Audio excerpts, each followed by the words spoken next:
Hello, fellow traders. 'Tis I, TheRumpledOne, coming to you on Tuesday, September the 17th. The year's 2024. Let's talk trading. Trading with Walmal. These videos are for educational purposes only. Your results may differ from mine and from Walmal's. And as always, risk management. Never lose more than you're willing to lose on any one single trade. So we'll just take a quick look here at the chart. We can see for the pound, we're almost between 9 and 10 pips below the daily open, and we just crossed over the double O, the 1.3200 level. We still have an open gap on that dollar Swiss franc. So Walmal, you were out partying late last night, huh? Well, I guess, yeah. Went to a political event. And yeah, saw some big wigs.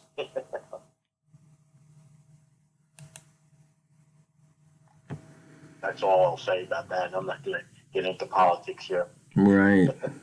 I'll offend somebody somehow, some way. Yeah. So, anyways, One of the things go one ahead. of the things one of the things I did here last night, which was kind of funny, is that and this was from a person who is on the finance committee for the United States Congress, and that is that their inclination is that if tomorrow, when the FOMC comes out and we have our rate change, expected rate change, there's no guarantee that's going to happen. But if there's a very large change in the rate change, it will not affect the equities markets. But if there's only a small change, they're expecting a huge change in the equity markets. Now, that's just conjecture, and who knows if it's true or not. And I asked the question, which direction? and the answer I got back was, we don't know. That's something that we are watching and expecting.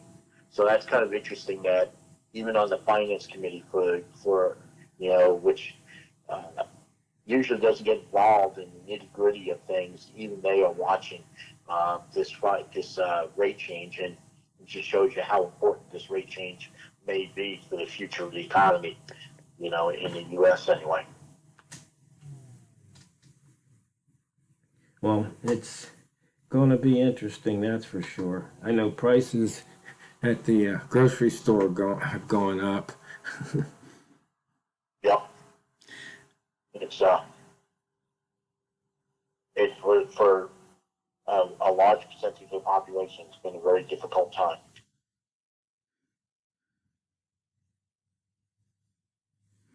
Yeah, I'm looking at the pound here. It seems to have made its move and it's meandering. Question is, does it want to go back above the 3,200? Or are we going down to 75? Right. We've only got 38 pip range on the day. So, if anything, I think it would go down.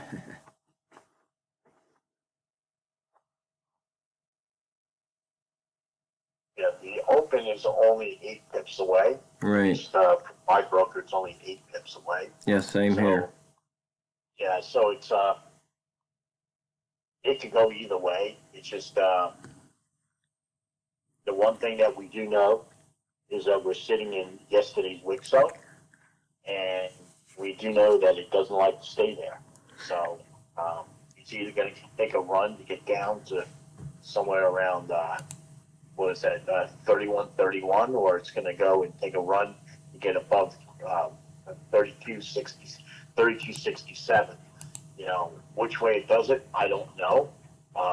So what do? You got two choices. Either one, you sit it out and you wait for it to get to wherever it gets to, and then you take a break of those two areas, of those two lines, based on some other trigger. knowing that it will either come back in or it's going to go and expand further out. But you usually get a nice clear indication as to which way it goes. But you need to go and have some other reason to do it. What you do know is that it doesn't like to stay here, so the probability of it staying here within the wick is much smaller. You know, just look at the daily chart and how often it closes above or below the wick zones. You know, whether it's an upper wick zone or a lower wick zone. So, you know, I don't know about what you're using for wick zone, but technically we didn't have a lower wick zone yesterday because the open and the low are the same. okay. So, and we're 80 um some pips away from that lower wick zone. Were you talking about the upper wick zone? I was talking about the upper, yeah. Oh, okay. Yeah, because So, we're 23 pips below the upper wick zone, which was right. very narrow too.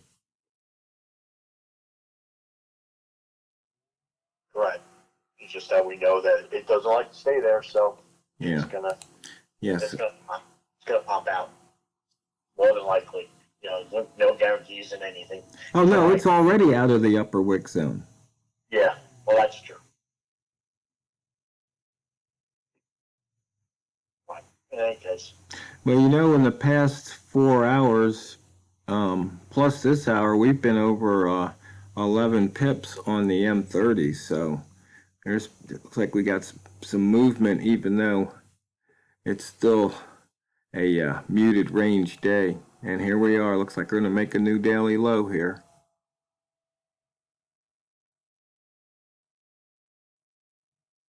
and if you look at the smart ranges for the hourly, what's interesting again, we only have a 39 pip range for the day.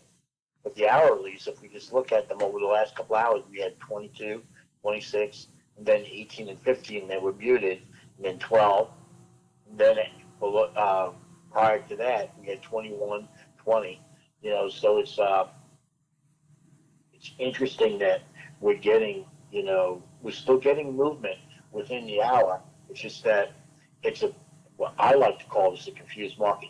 It doesn't really know if it wants to go up or it wants to go down in any type of what some of our friends would call the trending market. It's more, it runs from one end to the other end, and you know, and then what it does is when it gets to that other end, or that other end of the range, or what I've been calling an edge, it likes to run back in the other direction. And that's the market that we've been trading. Yeah, we've got a nice imbalance though. If you go down to like 31.74, so I'm thinking it wants to go down to that 75 level and take out that imbalance. Yep, I see that. So for those just tuning in, there's the low of this candle. You go back 2 candles, there's the high. And so there's this between these two levels here that's considered an imbalance. And the interesting thing is that that imbalance is right at the 61.8 level of my Fibonacci that I drew last August. Yeah. So that's another reason why you want to go down there. And if you don't believe me, just look on a daily chart and just look at the amount of crisscrossing that takes place at that, you know, at that level. And that level is happening from that 75, you know, up to like this 28 or 30.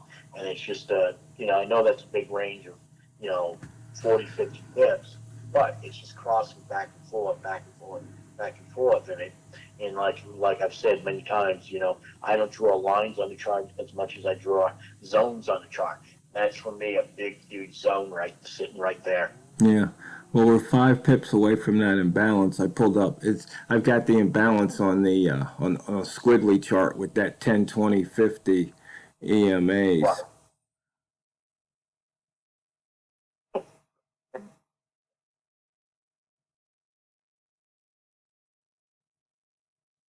So we'll see if it takes that imbalance on H1, let me look down lower and let's see. Yeah, we've got an imbalance there on M30.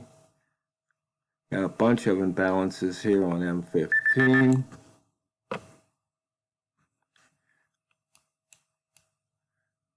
And there's a few down here on M5, but M1, no.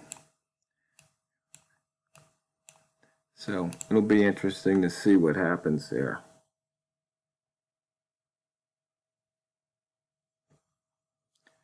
So we were looking at H1, it's with, let's see, the top of that imbalance is at 3182. We're 2 pips away.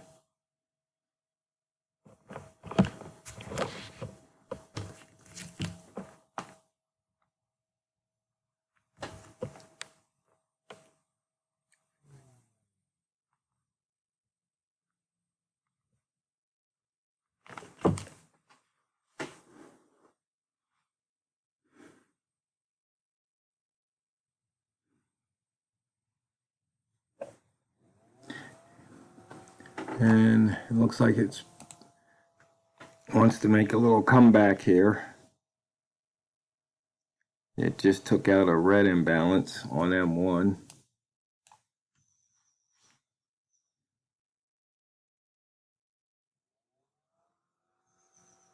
Yeah. And it just came out of that lower wick zone here on M1. And we had a flip-flop box here just on M1, which is also a turn trade. And we put in a new 3-ball, so it's moving off of that 3-ball.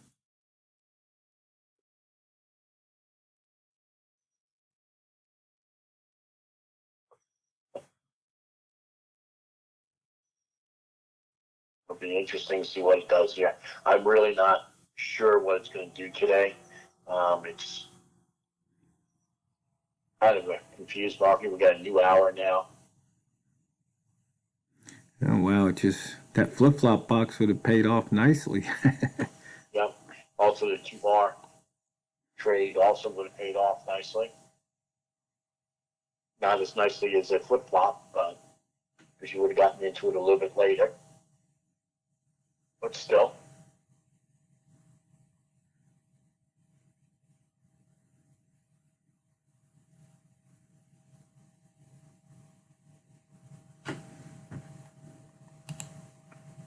On a flip-flop, you could have made, the way I do it anyway, could have made 7 pips.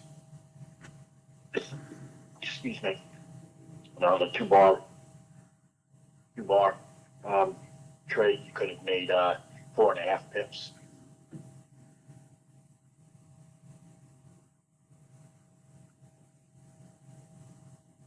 And in any case, I would have set my TP right at an either trade at 94.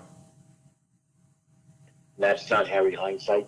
It's just that I would have said 95 is going to be a rejection point, and my usual outcome is that if it breaks the 95, it usually comes right back anyway. That's what I usually see happen. So I just put my I said I don't want to be in that mess, and I'll just put my TP before it gets there. Pick up what I can. Yeah, because I'm looking here and I see there was a 2-ball. Let's see, a lower 2-ball, which it was probably maybe even been a previous 3-ball, about 92, and then there's a bunch of wicks here at 90, ending at 93. So that would have been a nice place to punch out, and 31939 just so happened to be a fib level retrace, I do believe.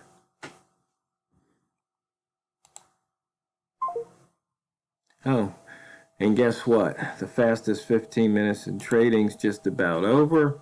So, fellow traders, Walmal's still gonna do his 3x5 card sometime soon. So anyway, when you're trading, always remember and never forget, it's not what you trade, it's how you trade it. So go out there and drain the banks. This is the Rumpled One, over and out.